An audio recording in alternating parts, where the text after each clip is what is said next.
covering all your favorite parts of the 50-yard fight. This is the Inside the Walls podcast with Zach Kyleman and Jim Mernier. Joining me and Jim today on our interview series for the Inside the Walls podcast, we have the pleasure of being joined by Sharks receiver and NAL Offensive Player of the Week, Devin Wilson, here in the show. Devin, welcome aboard. Thanks for joining us again, multi-time now interviewee for coming on to the show. How you doing, man? How are things, at least post week one for you? They're going good. Trying to, hit the ground running, get ready for week 2 against Albany. Again, thank you guys for having me on, and looking forward to talking a little arena football. Absolutely. Glad to have you on. Great performance for yourself individually, of course, although we understand it is a team sport, kind of just a little bit short there in Columbus. For yourself, what are some takeaways from that overtime loss over there in Columbus, Georgia? Obviously, the Jungle is, of course, a little bit more rowdy this year than last, most likely. A little more freedom to have people coming back in. Hostile environment, Ironman rules to deal with. What are your takeaways from this first week for yourself? Yeah, Columbus, hats off to them. They came out victorious. But they have a pretty good fan base. Every time you go down there, they always have it rocking. Last year, like you said, with the whole COVID thing and the restrictions, it was kind of down. But you could definitely see a big difference this year than last year. Arena football, I think if, you're looking at what an arena football game looks like, that one can kind of show you right there, week 1. We're up, up going into the half. And then, some things, didn't go our way. And then we're in a dogfight. And then you're in overtime, and things just kind of trickled down, and the Lions came out on top. But again, that's arena football for you. We as a team, we looked at the film, saw things that we did well, saw things that we did not so well, and we've been going to work every day to try to fix those. And get ready for this week against Albany and go 1-0. Every week that's the goal, to go 1-0. And regardless of a win or a loss last week, that's still going to be the goal this week, to go 1-0. So, Devin, a lot of people here on the podcast know that I'm a diehard Sharks fan, and it's kind of hard now that we're the official podcast in the NAL that I can't really show my bias towards the team. But why the hell not? You're on the show. The Shark Tank, you're finally coming home. What is your feelings about this Saturday night? I've been hearing rumors that we're expecting 7,000 plus in the home opener, which is very common in Jacksonville. What's your feelings about this upcoming game in the Shark Tank? The Shark Tank, it's no place like it. Columbus has their jungle, or whatever you want to call it. And it was, rowdy, if you might call that, but there's nothing like the Tank. We have the best fans in all of arena football. I don't care what level, what 2 motion man, 1 motion man, whatever it is, we have the best arena football fans. They give us a home field advantage. There's nothing like it. I could sit here and talk about that for the whole entire show. The fans, until you build these relationships with these fans. So, you get to see them, year in and year out. So that's always a cool thing. But no, I just can't wait to get back in there, get in Vistar Arena and, get back to the Tank. Yeah, because last year, Shark fans left that arena with a sour taste in their mouth a couple of times. But we did have a big win in that arena last year. Me and Zach basically said it was kind of a oopsie daisy, like we're not supposed to win that game. But of course, Danny Southwick and the history that is Danny Southwick showed out. And we beat the Albany Empire, who of course, the team this week. What's your preparation to go up against a loaded Albany Empire team, especially against players like Antoine Grant and Darius Prince? Oh, they have a great team, a really good team. You know, they had a good game last week against Carolina. You know, they came up a little short. But no, like you just said, you know, they have great players on their team. From Grant to, you know, Prince to Hollis to, you know, McGruger to Fawful, you know, the list goes on and on. You know, they have a former TSU Tiger in C-Lou, you know what I'm saying? Great, you know, good offensive line. You got a good defensive line. They're former champions, you know, I mean, they have it. You know, they're a good team. So, you know, we're doing everything we're supposed to do to, you know, prepare for that, watch film, make sure that we're on our stuff. And, you know, we're going to come in here and just try to play Jacksonville Shark football. And if we do that, I think we'll be, you know, let everything else fall as a must, but I think we'll be okay. Mm-hmm. Look, I actually got to ask you something here, because one of the storylines for you guys going into the season, we had Warren Smith on a few weeks back, you know, talking about how Malik Willis is kind of taking over that spot, you know, Smith taking more of kind of the coaching role in a way for you guys. Malik got the start this week, which I was actually, both of us were projecting and understanding Warren might have gotten that at least early going, but getting him into the fire. I know you being the receiver, you know, you guys got to establish that connection. How have things been for you in camp and leading into here, kind of, you know, just getting used to whoever's going to be behind the center, at least for these early goings, now that, you know, Malik's going, of course? Yeah. You know, from day one, I trusted, you know, Coach Burley and, you know, his preparation and, you know, his methodical thinking behind things of how he wanted to do stuff. You know, regardless of, you know, who decided or who we put back there, I knew we were going to be in good hands regardless, just because of the preparation that both of them put in. Yeah, you know, you have Warren, you know, that's the, you know, the veteran, you know, former MVP of the league, you know, and then you have Malik that is, you know, young, can, you know, make any and every throw, very talented. Very, very talented. Oh yeah. You know, still learning the game some, but you know, Malik's special. You know, I'm just gonna be honest with you. You know, I've had the opportunity to play with a few guys. You know, from the Jonathan Baines to the, you know, Arvell Nelsons and stuff like that. You know, even when I was down here and before Tommy got hurt in 2017, you know, got to practice with him for a little bit. You know, I've had my good share of quarterbacks, and you know, I've seen just in camp and stuff like that, I've seen Malik make some throws that I've even said, "Wow, you know, wow, that's an NFL throw right there."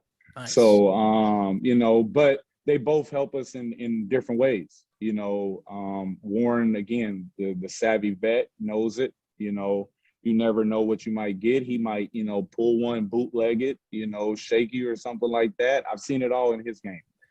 So, you know, again, at the end of the day, I'm a team guy. You know, I trust Coach Burley, the organization, you know, and that they're going to put us in the best situation for us to be successful. If that is, you know, Warren Smith at quarterback, then that's who it's going to be. If that's Malik Henry at quarterback, then that's who it's going to be. Hey, if that's me playing quarterback one game, then guess what? It'll be me playing quarterback if that gives us the best chance. So, again, I just trust Coach Burley and the organization that they'll have us right. Right. It's all about, for you, you know, making sure you get your job done correctly, you know, you being specialist and all, but, you know, you're putting the system, you're trusting the system, you want to execute your part of the system right for the benefit of the whole team. Yes, sir. Yes, sir. And, you know, if you kind of look at it, you know, there's 8 people on arena field. You know, if everybody does their 1/8, you know, then you'll have a hole, you know, and if you have a hole, then that's a pretty good picture. You know, where you start falling in trouble is where, you know, you have 6 people doing the right thing and 2 people doing the other thing. You know, as long as we focus on us and everybody does their 1/8, we'll be all right. Mm-hmm. Speaking of the young guys around the Jacksonville Source organization, how does it feel like working with Rob Jones and Naquan Murray at the receiving corps? Yo, man, you know, those electric. You know, again, you know, kudos to Coach Burley. You know, he recruits very well. He has an eye for talent. And then, you know, you hear about these guys, you know, through the off season, or like Rob Jones, on the other hand, you get to play against him, you see it on the other side, and you're like, oh, okay, man, he's a pretty good receiver. And then you see him on a daily basis, and you see what he does on a, you know, in practice, and you're like, that's why he's a good receiver.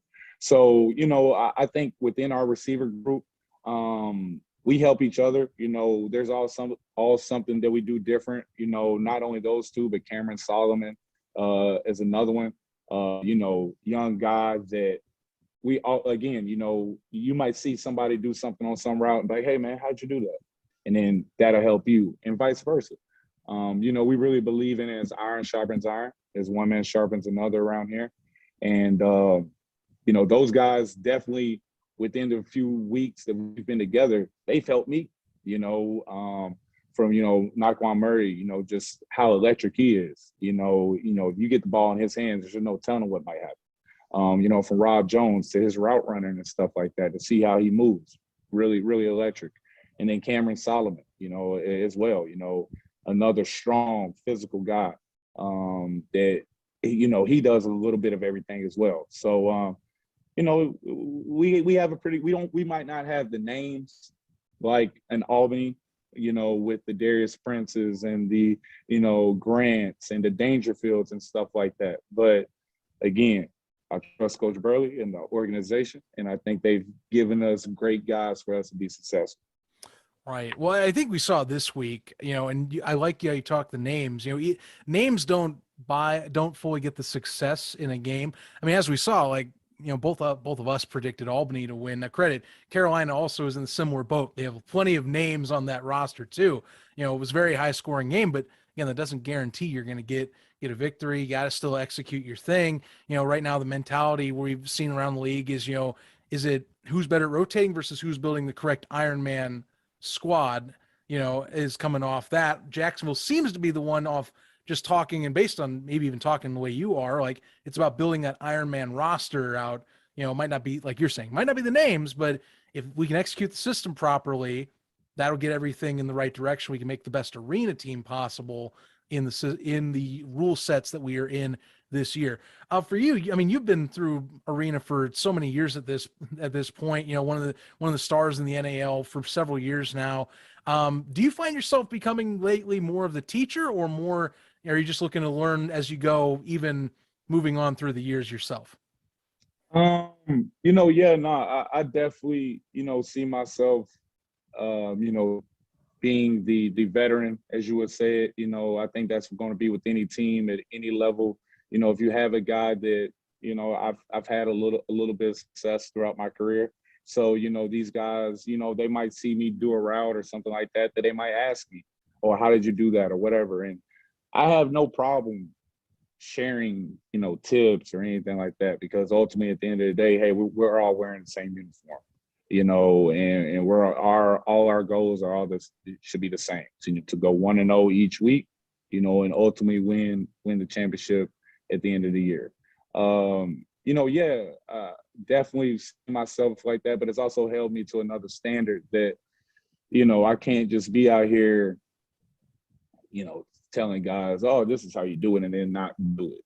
You know, you got to practice what you preach, you know, and that it's kind of been on me for a couple of years now anyway, because, you know, I'm also a high school coach now. So here in Jacksonville, I have, you know, all my students and players at the games, and, you know, they're sitting there, you know, asking me, you know, oh, coach, you know, hey, I saw you do something last week, blah, blah, blah. You know, and it's like I always have eyes on me no matter what. So I got to make sure that I'm, you know, upholding my end of the bargain, I would say. But again, you know, I've learned some stuff from these guys. I mean, the guys we got, I mean, even Warren, you know, has helped me with some things. Even Malik, you know, Malik's helped me with some things. You know, again, I'm also learning each and every day from one of the best receivers to play arena football. You know what I'm saying? Right. Coach Sauer Burley, you know, is, you know, one of only few receivers that went for 2,000 yards in a season. You know what I'm saying? Like, I take pride in, like, understanding, like, all right, who I'm being taught by. And this guy's one of the best. You know, if he's not in the Hall of Fame for the AFL, he should be. You know, I might be a little biased because he is my coach, or whatever you might want to say. But no, I mean, each and every day he's challenging me to help me get better, which ultimately is going to help the team get better. And, now once I learn something and master something, I can pass it down to the younger guys. So it's kind of been a little mixture of both of everything. But as we like to say around here, that's the Jacksonville Shark way. So, Wilson, I have had a couple of people reach out to me knowing that I do a podcast. These are also Shark fans. They want to know what's the deal with the first down celebration that you always do. Every single man. So all right, so that started in Maine. When I was up in Maine. All right, so one thing about Devin Wilson is I'm a nerd. I'm a big nerd. Like I love reading books. Stuff like that. Not only books, magazines, just anything that can help me better myself. I'm always about self-betterment. The Hunger Games. The Hunger Games, when that first came out, that was like my thing. That was like one of my first things. So at first it started off at like shooting an arrow, but I was like, man, that's taking too much. That's taking too long and stuff. So basically it's like me pulling out an arrow out of my back and, throwing for the first down. The shoulder shake and everything just kind of I don't know where that came from. Evolution of it. Yeah, that just kind of came from a little bit of evolution, But again, having my high school kids at the games, we'll be in practice or something, and one of these kids will get a first down in practice, and they'll do it in practice, and I like it. I really do. I'm like, oh man, that's really cool. But then the football coach in me is like, hey, you can't do that. We're playing high school football. We're going to get a penalty. You know what I'm saying? So, no, it's cool. It's just, at the end of the day, we're performers. Just trying to give a show for the crowd. You got to think, when I came up around arena football, 2016 was my rookie year in the AFL. That's when Tiger Jones was here or, around. That's when, the Joe Hills, those guys, the Mo Ruffins and all them. And I just remember seeing these guys play and like they would have these, choreographed celebrations. And I'm just like, oh my God, like you really had to think about that all week for you to like, you knew that you were going to score all week. And, kids come to me at school like, hey, coach, you got to hit the gritty. You got to do this. You got to do that when you score. And, I've told them now, it's like, look, man, I've scored so many touchdowns. I run out of stuff to do. So, now the Gronk spike is kind of what's, it's come to now when I hit the end zone. So, be looking out for that at an arena near you. One of my favorite celebrations you ever did was in Orlando last year. You caught a normal, I think it was a slant route, and you were looking to do something, and you went up and you proposed to the cheerleader, like give the football, and she gave you this nastiest look like, who is this dude? I was like, that's going to be on the highlight reel somewhere. And sure enough, the NAL highlighted it. I'm like, what a proposal that went wrong, but it was still one of my favorite ones I saw you do. The other one, you did like a double clutch and you banged the football. I think that was either in Orlando or in Jacksonville. But yeah, like you mentioned about Tiger Jones and Joe Hillis and Eddie Brown back in the day, their celebrations are what made this game interesting. And you did say you're scoring too many touchdowns. And well, you're on the top list of receiving touchdowns in the NAL, so that's you. But still, that proposal one, I think, has to be one of your best because it was the most, out of the blue, and the people around you had no idea what was going to happen. Even that cheerleader, that look that she gave you, I'm like, oh, she's pissed. So I think that's your favorite one, in my opinion. So yeah, no, that was a pretty good one. I would say if I had to say my favorite one, it'll be between two different ones. And the crazy thing about this is they were both against the Jacksonville Sharks. So my rookie year in the AFL, when I played for Cleveland, all right, we played against Jacksonville on ESPN. We were down by 20 points. And Coach Tunn ends up putting me in the fourth quarter. He's like, go in and don't come out. I'm like, all right, cool. I like this plan. So he puts me in, and I scored 3 touchdowns to win. We win on ESPN. It was a big thing for me. with my rookie year and everything. But my first touchdown of that quarter, it was my mom's birthday. And in the locker room pregame, I wrote on my undershirt, "Hi, Mom." And I remember CT, Colin Taylor, was like, what are you going to do with that? And I said, when I score, I'm going to pull it down. And I told the camera guy before the game, I said, "Hey, man, I'm going to score a touchdown and I'm going to come right here to you." And he was like, "Oh, yeah, I'll be right here." And it was just by the luck of God, I guess, that the touchdown I scored, I turned around and the cameraman's like sitting right there at me. And I was like, "Oh, yeah, perfect time." Nice. And I pulled the shirt down and it said, "Hi, Mom." And she was watching back at home in Tennessee with a bunch of friends and stuff. And it was her birthday. So that was pretty special to me. And then the second one, I guess this would be 1B. We played against the Jacksonville Sharks when I was in Maine. It was the last game of the season. We weren't making the playoffs. They were about to make the playoffs, but we bumped them from the 1st seed to the 4th seed. And we were like, "Hey, man, we're going fishing. We're going fishing this week. Hey, we're going fishing for sharks." So I put a fishing pole behind the end zone, and as soon as I scored, I pulled it out and reeled it. That was you? What? And Poe, Adrian Allen Poe, laid on the ground like it was a fish and started like hopping back, and we picked him up and took a picture. That was pretty cool. Wow. That was pretty cool. Didn't know that was. I thought that was Poe, not you. But no, that was me. That was me. So yeah. I mean, I've had my fair share. When I was in the AFL, I rotated, so I wasn't really in that much because of the receivers we had on that team. Oh boy.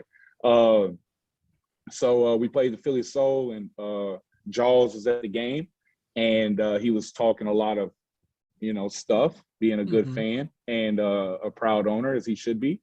And he told me, "Hey, man, you be quiet until you get in the game." I said, "Yes, sir." Yes, sir. As soon as I got in the game, his all-arena middleman, James Romaine, got bombed, touchdown. So as soon as I did that, took the ball right over to Jaws and put it right in his lap. And I got fined. I got fined by the AFL for that too, but it was worth it. It was definitely worth it. So yeah. Perfect. My last question is, what keeps you coming back to Jacksonville? 17, you were with us, then you, I think, left and went to another team in 17. To Maine. And then you came back. And now you can say that you're the longest reigning Shark in the NAL. What keeps you coming back to Jacksonville? Because you've seen Bain, Faithful, and a lot of players go to other teams in the league. Yeah, it's home. You know what I'm saying? That's kind of what I would say. I played college ball with Joe Hills at TSU. And again, I started seeing what he kind of became, when I was finishing up college and he was, being Superman, and I saw, these guys just move around, bounce around from place to place. And sometimes I was just like, "Oh, that's tough." You know what I'm saying? Like, and I started looking at other guys in other sports, like the Kobes, the Dirks, the Tim Duncans, guys that stayed with one organization for their whole career almost. And that's something I kind of wanted to do. I remember when Coach Burley recruited me to get me back here in 19, he said something that really stuck with me, and it still sticks with me to this day. He was like, if you keep bouncing around from place to place, you're never going to have anywhere to hang a picture on. You're never going to have a home to hang, your hat, to hang your, a picture. And that kind of stuck with me. 19, 17, won my first championship ever, besides the Little League, but won my first championship. That was big, very, sentimental to me. 18, I left. That it is what it is. 19, I came back, won another championship, had my best year statistic-wise, I guess you would say, under Coach Burley. 20 was the COVID year. 21, Coach Fuller was here. And then, 22, we got Coach Burley back. It's just, it's home. The Sharks, it's home. I love the organization. I love the ownership. I like the city. And two, to be honest with you, you know, I want to, you know, there's certain goals and stuff that I have for myself. You know, I want to, you know, like they talk about like AG and stuff like that, you know, how he, you know, we have a Sharks Ring of Honor, you know, who would you put in the Ring of Honor? You know, I want my name to be in something like that, you know, and if I keep bouncing around from place to place, that'll never happen. You know, so that's kind of, you know, that's kind of what's keeping me here a little bit. And I think I look good in red and black, you know, a little bit as well. But no, Jacksonville is a great place, great city, great fan base, great best fan base in arena football. You go to these other places too, and you see, you know, how things are handled. And then you come here and you see how things are handled here, and it's like second to none. So it's hard to leave that, you know, professional organization, top notch, you know. I don't know any other team in the NAL that practice, you know, I mean, the Jaguar Stadium was right next to our stadium. Right. Jaguar scouts are at our games. You know what I'm saying? They're I mean, what else do you want? You know, we got the coverage. We got the, you know, the pro teams are here. We got the best fan base. We got some of the best looking uniforms. We got the best turf. We got the best arena. You know, I mean, what else do you want to, you know, why leave? So, you know, I don't know if a lot of people know this. Like, I have a shark tattooed on my leg. You know what I'm saying? That'll kind of be hard to remove. Yeah, you know, and explain to people. You know what I'm saying? So, it's home, and I love it here. So something drastic will have to happen in order for me, hopefully, not to retire a Jacksonville Shark. Right. So sticking with Jacksonville, you're from Tennessee. There's a mutual hatred between the two areas, between the Titans and Jags. Who's your allegiance in the NFL? Oh, I'm a Titans fan. All the way. Yeah, I knew it. Tighten up. But see, we're good friends now. You're Sharks, but NFL season, you know, 1999. Oh, yeah. I can't get that year out of my head. Oh, it's tough. But no, I'm a big Titans fan. You know, big time Titans fan. You know, I wear my jersey to school and stuff on Spirit Day. Even when I go to the Titans Jaguars game, I wear my jersey and stuff like that. Like, yeah, I'm a big Titans fan. Now, I do support the Jags. You know, I do support the Jags. I will say against that. your team. Not against the Titans, though. Yeah. They can win any other game, especially in the AFC South, but they cannot win against the Titans. So I'm okay with that. I can respect that. So so you went to school in Tennessee. I'm like, you're from the Nashville area. You were on our show last couple months ago with Zach, and Zach asked about if a team popped up in Nashville, your arena team, will you decide to go up there? And you said in that podcast that something really, like you just now said, drastic needs to happen for go back to Nashville. But you said you remember back in the day the Nashville Cats and arena football in your hometown. Mm-hmm. So that's why I had to bring up the Tennessee Titans, like what's your allegiance, because the two, Nashville and Jacksonville, do not like each other come the fall in football. You listen to local radio here in Jacksonville, it's like Tennessee could be playing San Francisco on a random Monday night. That Tuesday, we're bashing Tennessee, even though Tennessee won or lost. I'm like, the two cities do not like each other, even though right now the Titans have the upper edge against the Jaguars. But us Jaguar fans, ladies and gentlemen, no, this is not NAL related. Still remember 1999. The best team, still to this day, the best team that year in NFL did not win the Super Bowl because the Titans knocked us off in the AFC Championship game. And I still can't let that down to this day. And it's been – I don't want to look at the day. Had the secret sauce in '99. That's it. I mean, it's been over 20. It's been over 20 years, Keisha, but still, yeah. It's I'm a big Titans fan. Kind of always been ever since the Oilers, moved to Nashville, and then changed the name to the Titans. I was fortunate enough to Steve McNair. Was a sponsor of one of my Little League baseball teams. So, getting to see him all the time and stuff like that, that was kind of cool. And then, now, especially with my alma mater, Tennessee State, being coached by Eddie George, former, Titan great, you kind of got to root for the Titans. So, I'm tighten up all the way. Oh, Eddie George. Oh, Eddie. He used to having flashbacks and nightmares with Eddie George and Samari Roll and Albert Hainsworth. Oh, yeah. And Javon Curse. Oh, and There you Javon, go. yeah. There you go. University of Florida defensive end. No, Keisha Louisa couldn't stand that team. But usually this is like good trash talk. You're the only Titan fan that I know personally, or not really personally, but right now. Yeah. But every time I come past a Titans fans, 1999, it's like, yeah, you're 2 yards short. Bam. Yeah. Hey, so I I always get that with people, Titans fans. I tell people all the time, though, you got to get there in order to lose it. Touche, my friend. Touche, my friend. You got to get there in order to lose it. So it is what it is. And I always do this with people in Jacksonville. Go, we need a championship organization football team here in Jacksonville. Go, we do. They don't play in the stadium. They play in the arena. And they go, I thought arena football is over. I'm like, no, it's not over. Jacksonville's still winning titles and championships, unlike the team from across the street, which plays in a bigger stadium. And that's one thing I like, how you're still in Jacksonville. You love the city. And people don't realize Jacksonville gets bashed for being a crappy city, even though they don't even live here. They go, oh, it's just a pit stop to go to Orlando, which is kind of insulting because technically Orlando is still kind of a pit stop too, besides Disney World. Not a shout out to Orlando, just saying we hate you too. It's a Florida rivalry here, ladies and gentlemen. Like, if you've never been to Florida, you don't understand. People in Tampa dislike people in Jacksonville. People live in Orlando can't stand people in Jacksonville, Miami, and vice versa. We all hate each other, but live in the same state. So when you say, oh, Floridians are Floridians, yeah, because we don't even like people from St. Augustine, and they're just 2 blocks down the street. Welcome to the state of Florida.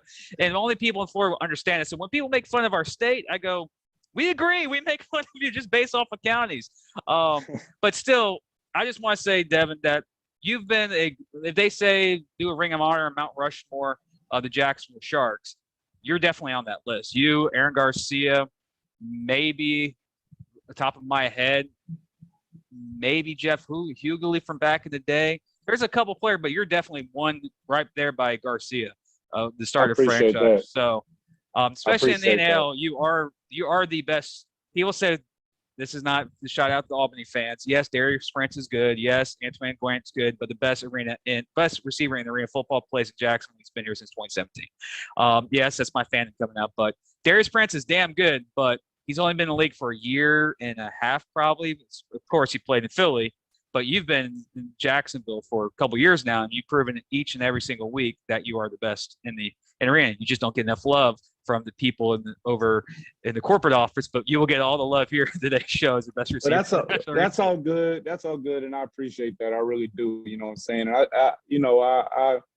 I understand where rankings and all that stuff. It's all cool, but I'll tell somebody this, all right? And I would ask anybody to go look at the receiver-wise, the quarterbacks they play with. Look, no knock to, to any quarterback I play with, anything like that, but look at the quarterbacks I've had to play with. You know what I'm saying? I've had to play with multiple plural quarterbacks in multiple seasons. You know what I'm saying? When I was here in 17, I played with Fleming. You know what I'm saying? I played with Boltus. All right, that's 2 different quarterbacks right there. We even had another guy. McCain. All right, and then when I was in Portland, I had Jonathan Bain, Kenyatta Allen. That's 2 more quarterbacks. In 19, Jonathan Bain and Mike Foffel. And even Gary Chenault. All right, that's another one. 21. I'm not even going to go down that list of 6 different quarterbacks I had to deal with. All right. Good Lord. So I can name them all, but I won't.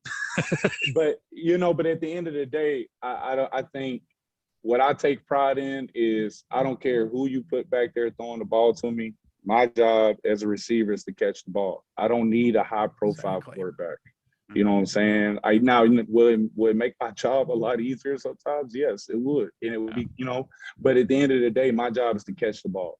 Whoever throws it to me, wherever they throw it to me at, my job is to go catch the ball. And I think I've showed that consistently, and I'll tell a lot of people this too. I feel like a lot of defensive coordinators, when they play against me, they're trying to figure out ways how to slow me down, how to stop me. You know what I'm saying? And I take pride in that. I welcome that challenge every week. So, at the end of the day, people are entitled to their opinion. Yes, they are. You know what I'm saying? But at the end of the day, men lie, women lie, the numbers don't lie. So go look at the numbers. Also, a great quarterback, Hall of Famer, Peyton Manning, stated, was in an interview about quarterbacks creating receivers. And Peyton Manning made the greatest comment. He goes, sometimes the receivers make the quarterback's name. And he mentioned all the guys he played with from ND to Denver and even college. He goes, Peyton Manning would not have been what he is today without his receivers. And that really got me. Like, wow, usually when you hear people say, oh, Tom Brady didn't play with anybody, he created the receivers. And when they left, they didn't became nothing. But Peyton Manning with that quote said, sometimes the receivers make the quarterback. And you proved last year in Jacksonville, the carousel that was the quarterback room, that you helped those young guys, and even Southwick, the vet that he was, do at least what you competitive towards the end of the year. Even Bain came in last year, the very last second, to try and get that playoff spot. You were always the consistent player last season and in 2019 that your quarterbacks trust you, even though they were either vets like Faithful and Bain or a young guy like Connor Kagi or a legend who's been everywhere like John Southwick. You were there. And that's quote by Peyton Manning goes, sometimes receivers make the quarterback, not quarterback making a receiver. Really got to me in this moment because you're the example of that from last season. And I don't know a lot what happened to Maine, but you are the guy who basically carried the torch last year for the Sharks and helped those guys grow. And look at them now. Connor almost I think he got the starting job in Orlando, or he is. And Southwick is doing his thing in the other football league. So I still can't believe he's still playing, but still. That just tells you how you are as a receiver. Quarterbacks trust you. And if you become a trusted target, that helps create the quarterback. And that's what I got from that quote or interview from Peyton Manning. You got to look that up. I got to find that. That's what I'm going to do tonight. Well, I appreciate that. I really do. You know what I'm saying? That's kind of some of the things I preach to my high school receivers now at Andrew Jackson. If a quarterback gives you a shot, 50-50 ball, whatever you want to call it, you're double covered. I don't care. My college receiver once told me, we are receivers and not retrievers. All right. A receiver is going to receive the ball. A retriever is going to be somebody that go picks the ball up off the ground after you drop it. So, if you want that trust from quarterbacks, if you want the ball on your way, I think the answer to that solution is very simple. Catch the ball. You know what I'm saying? No matter where it's at, no matter how it's thrown, there's no perfect ball except for the ball thrown your way. So go get it. And it's just something that's kind of been drilled within me, and it's just I've just been very blessed and fortunate. And, hopefully I can continue to keep this up, again, it's my job to catch football. So if I'm not doing my job, somebody else will. Nice. Well, Devin, thank you very much for joining us today. Honestly, wishing you guys the best here in your first home game with Albany coming to town. Should be a hell of a contest, honestly. One heck of a show as you put on, with the entertainment aspect of it. So looking forward to seeing you ball out there come this Saturday. Thank you very much. Well, I appreciate it. Again, I thank you guys for having me. For everybody that's watching this or listening to this, come out this weekend, April 30th to the Shark Tank Vassar Veterans Arena, and pack it out. Let's get that Shark Tank packed, and let's get it rocking and show everybody why we have the best fans in all of arena football. So thank you guys for having me on. It's a pleasure as always, and fins up.